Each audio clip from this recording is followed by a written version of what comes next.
hacker was able to get access to, I think, more than 5,000 Salesforce cases with private information in it because they misconfigured Salesforce.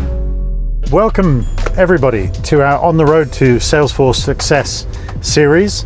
Fantastic opportunity to catch up and have a chat because you've been moving around the world a hell of a lot and here for London's Calling, I believe. What's the title of your book? How's it been going? Because I know you've been touring around the world. It's called Securing Salesforce Digital Experiences. Okay. About how a previous customer of mine a while back had a misconfigured Salesforce environment, and a ethical hacker was able to get access to, I think, more than 5,000 Salesforce cases with private information in it because they misconfigured Salesforce. It's less technical, reads more like a business book, so you can make sure that you are not misconfiguring Salesforce, and this does not happen to you.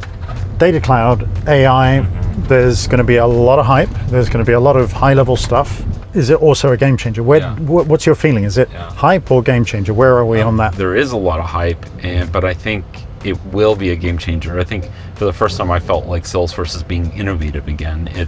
Especially even with Einstein, with Data Cloud together, coupling those two together again.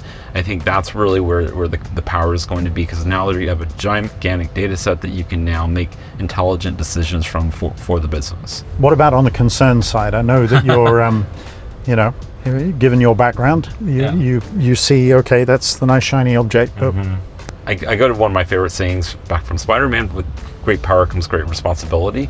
And so first, I think you need to trust whoever you're handing your data to for the AI, know how they're using it, what they're doing with it. So if you have private personal information and you're using AI and they're sending that out into some third party, you need to know where the third party is they're sending it to. And then are they storing it in that third party, or are they getting rid of it? And what other providers are they using to, when they bring it to third parties, just one or multiple? And I think that's the first part of that. The second part is the return. When you're getting the data back, you're getting the analysis back. Are they showing you something that you should not see? Are people getting access to the data they shouldn't see? The last part, I think, are the hallucinations that people say in AI, which is giving you wrong information. And so some people at first are saying, like, well, if maybe it's not that bad, okay, it's just wrong information, so what?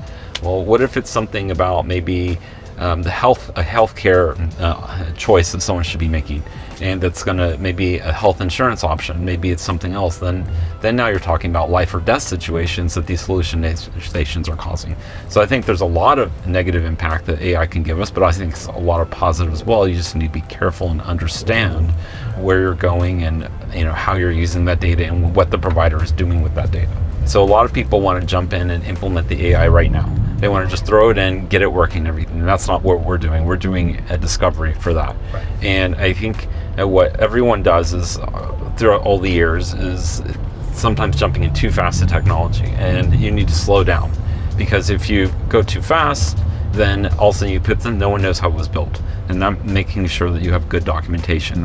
Throughout the years, all these companies I've worked for and seen, I think the number one thing that is lacking is good documentation. I have some customers that have done everything in PowerPoints, everything on Word docs.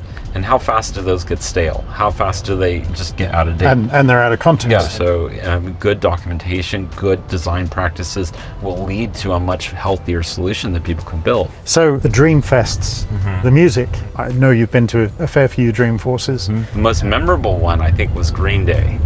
When, I don't know if you remember this, it was at the AT&T Stadium back then. Yep. It started raining, all the equipment shorted out. He got with an acoustic guitar, was playing in the front, and then the whole audience started singing every song, and it would just filter back.